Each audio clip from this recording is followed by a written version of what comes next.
Hi hello welcome to our channel. నేను మీ సిరి. ఈరోజు మనం చెప్పుకోబోయే కథ మిసెస్ అగస్త్య. కథలోకి వెళ్లే ముందు వీడియోని లైక్ చేసి కామెంట్ చేయడం మర్చిపోకండి. పార్ట్ 132.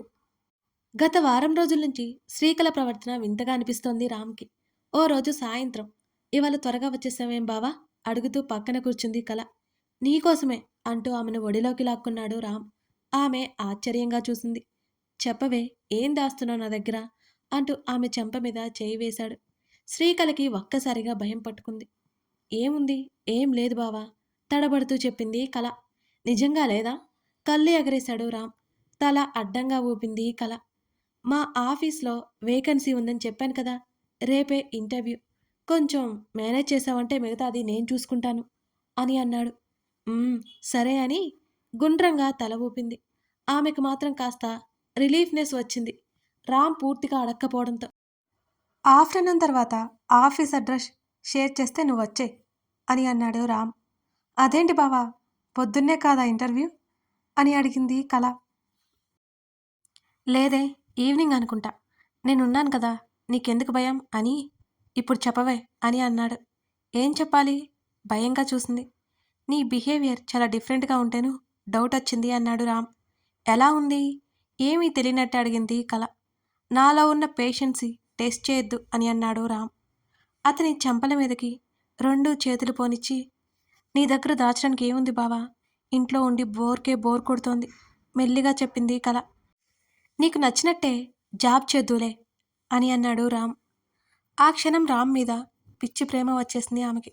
తను ఎలా ఉందో కూడా గమనిస్తున్నాడా? ఆమె మనసులోనే నవ్వుకుంది. అతని చుట్టూ చేతులు వేసి హత్తుకుంది కళ. ఏం చేస్తున్నావే అని అడిగాడు రామ్. కళ మాట్లాడలేదు. ఉఫ్, నన్ను కుదురుగా ఉండనిచ్చేలా లేవుగా. ఆమెను ఎత్తుకుని బెడ్ మీదకి తీసుకెళ్లాడు రామ్. ఇప్పటి వరకు పనిచేశాను బావా, ఫ్రెష్ అవ్వలేదు అంటుంటే, ఇలాంటివన్నీ ముందు ఉండాలి అంటూ నవ్వుతున్న ఆమె పెదవులని అందుకున్నాడు రామ్. అతని జుట్టులోకి వేలు పోనిచ్చింది కళ. మరోవైపు, ఆపరేషన్ అంటే నాకు చాలా భయంగా ఉందండి అంటూ భర్త చేతిని గట్టిగా పట్టుకుంది చందన. అది చాలా చిన్నదే అన్నారు కదా, కంగారు పడుకు ఆమె భుజం చుట్టూ చేయేసి చెప్పాడు ఆనంద్. అవంతి, రాధా, జేమ్స్ దగ్గర తప్పక వదిలి వచ్చింది శ్రీధ. అగస్త్య కూడా హాస్పిటల్కి రావడంతో అతనితో డాక్టర్తో మాట్లాడడానికి వెళ్ళింది. నాకేం కాదుగా బేలగా అడుగుతున్న చందన ముఖంలో జీవితం మీద ఆశ కనబడుతోంది. ఏం కాదు భారంగా చెప్పాడు ఆనంద్. మళ్ళీ అతనిలో గిల్టీ ఫీలింగ్ వచ్చింది. వేరే వాళ్ళని పెళ్లి చేసుకుంటే చందన ఈ పాటికి సంతోషంగా ఉండేది. మళ్ళీ అంతలోనే అనిపించింది, ఇప్పుడు తనతో ఉండడం వల్లే ఈ సమస్య నుంచి బయటపడిపోతుంది అని. ఆమె తల మీద ముద్దు పెట్టి దూరం జరిగాడు ఆనంద్. నువ్విలా కంగారు పడుతుంటే బీపీ లో అవుతుంది చందన. ఏముండదు, నువ్వేం టెన్షన్ పడకు, నా కోసం నవ్వుతూ తిరిగి వస్తావు చూడు అని అన్నాడు ఆనంద్. చందన తల ఊపింది. అగస్త్య, శ్రీధ అక్కడికొచ్చారు. చందనకి ఎదురుగా కూర్చుని ఆమె కళ్ళల్లో కంగారు కనిపెట్టేసి, ఎందుకంత భయపడుతున్నారు అని అడిగాడు అగస్త్య. అదేం లేదు, చిన్న చిరునవ్వుతో చెప్పింది చందన. లేదు, మీ కళ్ళలో భయం స్పష్టంగా కనిపిస్తోంది అని ఆగి, మీకు ఎప్పుడూ చెప్పలేదు కదా, మిమ్మల్ని చూసిన ప్రతిసారి మీలాంటి సిస్టర్ ఉంటే బాగుంటుంది అనిపించేది అని చిన్న చిరునవ్వుతో చెబుతున్న అగస్త్య మాటలకి అక్కడున్న అందరూ నోరు తెరుచుకుని చూడసాగారు. ముఖ్యంగా శ్రీధ అయితే గుడ్లు వెళ్ళబెట్టి మరీ చూసింది. అతను ఎప్పుడు పక్కన వాళ్ళతో ఇంత ఆప్యాయంగా మాట్లాడింది లేదు. అంత ముఖ్యమైన మీకోసం మేమంతా ఉన్నాం, మీకేం కాకుండా చూసుకునే బాధ్యత మాది, మా మీద నమ్మకం లేదా అని అడిగాడు అగస్త్య. అదేం లేదు అగస్త్య, కొంచెం కంగారుగా అనిపిస్తోంది అంతే. మీరంతా ఉన్నారు కదా, నా కోసం మీరేం చేయగలరో కూడా నాకు తెలుసు. అంత సులువుగా ఎలా వదిలేస్తారు? నాకేం భయం లేదు, నేను ఆరోగ్యంగా వస్తాను అని అన్నది చందన. శ్రీధ తన మొగుడిగారి వైపు మురిపెంగా చూసుకుంది. అగస్త్య భుజం మీద చేయి వేశాడు ఆనంద్. చందనని నర్స్ తీసుకెళ్లిపోయింది లోపలికి. డోంట్ వర్రీ అంకుల్ ఆయనకి చెప్పి అక్కడి నుండి తీసుకొచ్చి వెయిటింగ్ హాల్లో కూర్చున్నారు అంతా. మరో గంట తర్వాత ఆపరేషన్ సక్సెస్ అయిందని చెప్పారు. చందన ఇంకా కాన్షియస్లోకి రాలేదని కూడా చెప్పారు. ఈ నైట్ టైం ఉంటాను, మీ ఇద్దరు ఇంటికి వెళ్ళండి, పాప భయపడుతుంది అని అన్నాడు ఆనంద్. శ్రీధ వెళ్తుంది, నేను ఇక్కడే ఉంటానులే అని అగస్త్య కూడా చెప్పాడు. ఏమి వద్దు, మీ ఇద్దరు బయలుదేరండి. అయినా ఇక్కడ ఉండి మనం చేసేదేముంది? ప్రస్తుతం డాక్టర్స్ అబ్జర్వేషన్లో ఉంది కదా, మొత్తం వాళ్ళే చూసుకుంటారు, వెళ్ళండి అని ఆయన గట్టిగా చెప్పడంతో ఆయనకి ఫుడ్ తీసుకొచ్చిచ్చి ఇద్దరూ ఇక ఇంటికి బయలుదేరారు. ఏంటి అలా చూస్తున్నావు? డ్రైవ్ చేస్తూ అడిగాడు అగస్త్య. ఇంత మంచి మొగుడు దొరికినందుకు మురిసిపోతున్నా. శ్రీధ మాటలకు ముఖం చిట్లించి మరీ చూశాడు ఆమె వంక. అరే, నిన్ను పొగుడుతున్నాను, థ్యాంక్స్. కాకపోయినా కనీసం ఒక స్మైల్ కూడా పడేవి కదా అని మూతి తిప్పి, అవిని తీసుకుని బయట తినేద్దాం ఇవాళ ప్లీజ్ ముద్దుగా అడిగింది. బయట ఫుడ్డా అంటున్న అతన్ని మధ్యలోనే ఆపేసి, అప్పుడప్పుడు తింటే ఏం కాదు అని గుర్రుగా అని జేమ్స్కి కాల్ చేసింది శ్రీధ. రాబోయే పెను ప్రమాదం తెలియని అందరూ కాస్త నిశ్చింతగానే ఉన్నారు. ఇంటికి వెళ్ళి ఫ్రెష్ అయ్యి అవంతితో పాటు డిన్నర్కి బయలుదేరారు. అవంతి ఉత్సాహంగా తల్లి ఒడిలో కూర్చుంది. డాడా అంటూ డ్రైవింగ్ చేయడానికి తండ్రి ఒడిలోకి దూకుతుంటే, నువ్వు ఆగవే అంటూ మాటలు చెప్తూ డైవర్ట్ చేయసాగింది శ్రీధ కూతుర్ని. ముగ్గురు రెస్టారెంట్కి వెళ్ళి కబుర్లు చెప్పుకుంటూ భోజనం చేయసాగారు. తిరిగి వస్తుండగా కారుకి పంక్చర్ అయిపోయింది. అగస్త్య కారు దిగి డ్రైవర్కి కాల్ చేసి విషయం చెప్పాడు. ఏమైంది? శ్రీధ పాపనెత్తుకుని కిందకి దిగింది.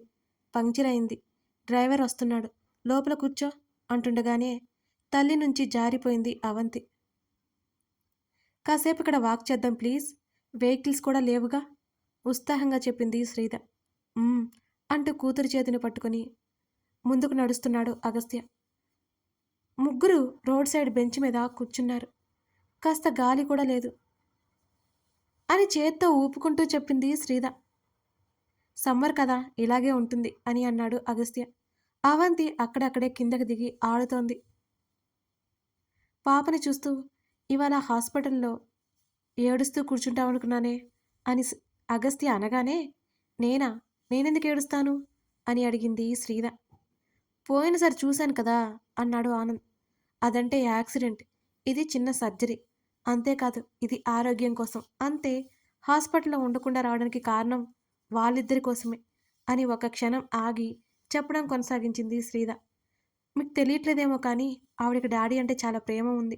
అంతేకాదు ఆమె సౌకర్యాలు, డబ్బు ఇవన్నీ కోరుకోవట్లేదు. డాడీ అటెన్షన్, ప్రేమ కోరుకుంటున్నారు. తను మిస్ అయిన ప్యాంపరింగ్ కావాలనుకుంటున్నారు. డాడీ ఆ విషయంలో లోటు చేయరు. మనం ఎందుకులే అక్కడని వచ్చేశాను, అంతే కదా. ఎంతైనా వైఫ్ అండ్ హస్బెండ్ నుంచి అవే కదా కావాలి అనుకుంటారు అన్నది శ్రీధ. అబ్బో, కొంచెం తెలివి వచ్చినట్టుందా నీకు అంటున్న అతన్ని గుర్రగా చూసింది. నీ కూతురు రోడ్డు మీదకి పోవాలని చూస్తుంది, దొంగ పిల్ల అన్నది శ్రీధ. అగస్త్య లేచి అవంతి వైపు అడుగులు వేశాడు. దూరంగా ఐస్ క్రీం బండి కనిపించగానే బుడిబుడి అడుగులతో రోడ్డు పొడవున అవంతి పరుగు పెడుతుంటే శ్రీధ నవ్వుకుని ఎదురుగా వస్తున్న కారుని చూసి కంగారుగా లేచి నిలబడింది.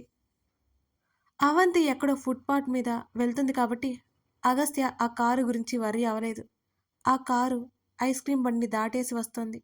అది అతనికి అనుమానం అనిపించలేదు. ఆలోపే కారు ఆగడం, కార్ డోర్ తెరుచుకోవడం, అతను అడుగులు వేగం పెంచాడు. అతని నడక పరుగైంది. వెంటనే అవంతిని కారులోకి లోపలికి లాక్కోవడంతో అవి అని గట్టిగా అరిచింది శ్రీధ. అగస్త్య శక్తినంతా కూడగదీసుకొని పరుగు పెట్టాడు. ఆలోపే కారు రివర్స్ అయింది. ఏయ్! అగస్త్య అరుస్తూ ఇంకా వేగంగా పరిగెత్తాడు. మరో 500 మీటర్ల తర్వాత కారు ఆగింది. అప్పటికి గుక్కపట్టి ఏడుస్తున్న పాపను కిందకి దించి కారు ముందు కదిలింది. అగస్త్యకి అనుమానం కలిగింది. పాప దగ్గరికి వేగంగా పరిగెట్టాడు. పాపని ఎత్తుకుని హత్తుకున్నాడు ఒక్కసారిగా. రావణ్! శ్రీధ గట్టిగా అరిచింది. అతను అనుమానంగా వెనక్కి తిరిగి చూడగానే మరో నల్ల కారులో శ్రీధని లోపలికి లాగుతూ కనిపించారు కొందరు. అతని కనుపాపలు పెద్దవయ్యాయి. కూతుర్ని ఎత్తుకుని అలాగే పరిగెత్తాడు శ్రీధ కోసం. వదలండి! శ్రీధ అరుస్తూనే ఏడుస్తోంది గట్టిగట్టిగా. శ్రీధని లోపలికి లాగేసి డోర్ వేసి ఆమెకి మత్తు ఇచ్చారు. శ్రీధ పక్కకు వాలిపోయింది. అగస్త్య ఆ ప్రదేశానికి చేరుకునేసరికే ఆ కారు కనుచూపు మేరలో లేకుండా పోయింది. అతనికి పిచ్చి పట్టినట్టే అయింది. కూతుర్ని తీసుకెళ్లి దారి మళ్లించి శ్రీధని ఎత్తుకుపోయారన్నమాట. కూతుర్ని అలాగే ఎత్తుకుని మోకాల మీద కూర్చునిపోయాడు అగస్త్య. అతనిలో ఆవేశం, అసహనం పొంగి పొర్లుతున్నాయి. అక్కడే ఉండి కూడా శ్రీధని రక్షించుకోలేనిది అతని మీద అతనికే కోపం వస్తోంది. చేతుల్లో ఉన్న అవంతి భయంతో స్పృహ తప్పింది. ఇంకా అతన్ని పిచ్చోని చేసింది. అవి అవి కూతుర్ని చేతుల్లోకి తీసుకుని కంగారుగా పిలిచాడు అగస్త్య. అతని కళ్ళు ఎర్రచీరలు సంతరించుకుంటే అతని కనుపాప నీటిని బయటికి పంపించింది. జేమ్స్, అగస్త్య ఇద్దరూ హాస్పిటల్లో ఉన్నారు. పాపకి ట్రీట్మెంట్ జరుగుతుంటే పక్కనే నిలబడి ఉన్నాడు. షాక్కి గురైంది. ప్రాబ్లం ఏమీ లేదు, కాసేపటికి స్పృహలోకొస్తుంది అని డాక్టర్ చెప్పాడు. వేలాడి తీసుకుని కనిపించిన కూతురు మొహాన్ని చూడగానే అతనిలో నిస్సహాయత వేలెత్తి చూపుతోంది. పాప పక్కన కూర్చున్నాడు. అపురూపంగా ఆ చిన్ని మొహాన్ని తడిమి చెదిరిన ఫ్రాక్ సరిచేసి నుదుటిన ముద్దు పెట్టుకున్నాడు అగస్త్య. లేచి ఖచ్చితంగా అమ్మ గురించి అడుగుతుంది అవంతి. ఎన్ని వేషాలు వేసినా తల్లి లేకపోతే అసలు ఉండలేదు. ఆ విషయం అతనికి బాగా తెలుసు. అతని కళ్ళల్లో నిప్పురవ్వలు బయటికి రాకుండా కష్టంగా ఆపుకుంటున్నట్టున్నాడు అతను. సార్, జేమ్స్ పిలవడంతో అతని వైపు చూశాడు అగస్త్య. జరిగింది మొత్తం జేమ్స్కి వివరించి, బెస్ట్ టీం కావాలి జేమ్స్, గంటలో నా ముందుండాలి, సీసీ ఫోటోస్ తెప్పించు అని ఆర్డర్ వేశాడు. ఓకే సార్, స్థిరమైన స్వరంతో బదిలిచ్చి పాపని అలా చూడలేక, సార్, నా వైఫ్ని రమ్మని చెప్పమంటారా, పాప దగ్గర ఉంటుంది, అతని దగ్గర పనిచేసే వ్యక్తిగా కాకుండా అతని ఫ్యామిలీ మెంబర్ అన్నట్టుగా అడిగాడు జేమ్స్.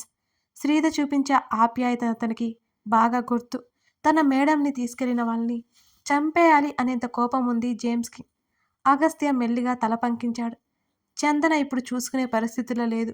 బామ్మని తీసుకురావాలంటే ఆమె శ్రీధ గురించి బెంగ పెట్టుకుంటుంది అని అతను ఆగిపోయాడు.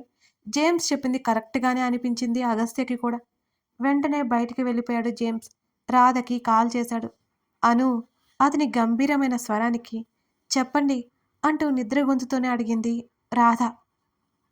కాసేపట్లో డ్రైవర్ వస్తాడు, రెడీగా ఉండు అంటూ నెమ్మదిగా విషయం చెప్పగానే అనురాధ ఒక్కసారిగా షాక్ అయింది. శ్రీధ గురించి కంగారు పడింది. మేడంని ఎలాగైనా సార్ తిరిగి తెచ్చుకుంటారు. నేను ఇక్కడ ఉండట్లేదు, నువ్వు వచ్చి పాప దగ్గర ఉండాలి. ఇది నువ్వు నా కోసం చేస్తున్నది, నాకు చెప్తున్నాడేంటి అని అనుకోకు అని అన్నాడు జేమ్స్. అవేం మాటలండి, మేడం గారి కోసం నేను ఆ మాత్రం చేయలేనా అని అంది. చల్లని శ్రీధ మాటలు గుర్తుకొచ్చి రాధ థ్యాంక్స్ అను అని చెప్పి కాల్ కట్ చేశాడు జేమ్స్. అగస్త్య చెప్పిన పని కోసమే వెంటనే వెళ్ళిపోయాడు జేమ్స్ అక్కడి నుంచి. అనురాధ అరగంటలో అక్కడ ఉంది. గంభీరంగా ఉన్న అగస్త్యని చూసి గుమ్మం వద్దే ఆగింది. ఆమెను చూసి రమ్మన్నట్టుగా చూడ్డంతో లోపలికొచ్చింది. మరో నిమిషం ఆ గది నుంచి బయటికి కదిలాడు. శ్రీధ గురించి వెతికించే పని మొదలైంది ఆ రాత్రి వేళ. నలుగురిని హాస్పిటల్ దగ్గర పెట్టి రూంలోకి రాగానే పాప చేతిని పట్టుకున్న రాధ లేచి నిలబడింది. ఎర్రజీరలు కమ్ముకున్న అతని కళ్ళు ఎర్రగా కందిన అతని ముఖంలో ఆవేశమో లేక బాధ చూసి రాధ అతని వైపు బెరుగ్గా చూసింది. టేక్ కేర్ ఆఫ్ హర్ అంటూ అనురాధని చూసి బయటికి నడిచాడు అగస్త్య. అవంతి లేవకముందే అతను తిరిగి వచ్చేయాలనేది అతని ఆలోచన. సూర్యుడి కిరణాలు శ్రీధను తాకడానికి అన్నట్టు నేరుగా ఆ గది కట్టెల నుంచి వేగంగా దూసుకువెళ్తుంటే ఖరీదైన ఆ కిటికీ అద్దాలు ఆపేశాయి. పెద్ద గది, తగ్గట్టు ఫర్నిచర్, ఖరీదైనగా ఉన్నవి. కింగ్ సైజ్ బెడ్ మీద స్పృహలో లేకుండా నిద్రపోతోంది శ్రీధ. తనని ఎవరో ఎత్తుకు వెళ్తున్నారు. అగస్త్య తన కోసం పరుగులు పెడుతున్నారు. అతని నుంచి దూరంగా ఎవరో లాక్కొస్తున్నారు. అవన్నీ గుర్తుకొస్తుంటే శ్రీధ గట్టిగా అరుస్తోంది. అతను ఆమెని చేరుకోలేకపోతున్నాడు. మరి కాసేపట్లో అగస్త్య కనుమరుగైపోయాడు. ఉలిక్కిపడి లేచింది శ్రీధ. చుట్టూ చూసిన ఆమెకి ఏమీ అర్థం కాలేదు. ఎటు చూసినా కళ్ళు జిగేలుమనేలా ఉన్న వస్తువులు ఎక్కడికి అసలు ఎలా వచ్చిందో తెలియట్లేదు. ఆమె తల పట్టుకుని వెక్కిలి పెట్టి ఏడవసాగింది. అగస్త్య కోసం చెందే ఆవేదన, అవంతి ఏడుపు గుర్తుకొస్తుంటే గుండెను పిండేలా చేశాయి ఆమెకి. గబుక్కున మంచం దిగి తలుపు ఎటు ఉందో చూసి అటు పరిగెట్టింది. తలుపు లాక్ చేసలేదు. ఆమె బయటకు పరుగుపెట్టింది. ఎవరూ కనిపించలేదు. మెట్ల కోసం వెతుకుతూ వెళ్తున్న శ్రీధకి అంతా అర్థం కానట్టే ఉంది. అంత పెద్దగా ఉన్న ఆ ఇల్లు, ఇంటిలో గదులు చూస్తుంటే పిచ్చి పడుతున్నట్టుగానే ఉంది. ఆమె కోరిక ఫలించినట్టు స్టెప్స్ కనిపించగానే అటు పరుగా అందుకుంది శ్రీధ. కింద ఫ్లోర్లో హాల్లో ఉన్న జనాన్ని చూసి ఆమె అడుగులు అక్కడే ఆగిపోయాయి. కథ కొనసాగుతోంది. శ్రీకళ ప్రెగ్నెన్సీ గురించి రామ్ ఎప్పుడు తెలుసుకుంటాడు? శ్రీధని కిడ్నాప్ చేసింది ఎవరు? ఇదంతా ఎందుకు చేస్తున్నారు? ఈ విషయాలన్నీ తర్వాత భాగంలో తెలుసుకోండి. కథ నచ్చితే లైక్ చేయండి, కామెంట్ చేయండి. మీ లైక్స్, మీ కామెంట్స్ మన కథకి చాలా చాలా అవసరం. ఈ ఎపిసోడ్ రికార్డ్ చేస్తున్నప్పుడు బాగా నాయిస్ ఉందండి చుట్టూరు. నేను ఎంత ట్రై చేసినా ఇక ఆ నాయిస్ వస్తూనే ఉంది. మైక్ కూడా యూజ్ చేశాను. సో, ఏదో కన్‌స్ట్రక్షన్ వర్క్ అనుకుంటా. అక్కడి నుంచి వస్తోంది. అవి కొంచెం డిస్టర్బెన్సెస్ ఉన్నాయి. ఇక చూసి తప్పక ఈ వీడియోస్ చేస్తున్నానన్నమాట. నాయిస్‌ని ఇగ్నోర్ చేయండి. స్టోరీ వినేసి లైక్ చేయడం మర్చిపోకండి. Thank you for watching this video. మరో ఎపిసోడ్‌తో మనం మళ్ళీ కలుద్దాం.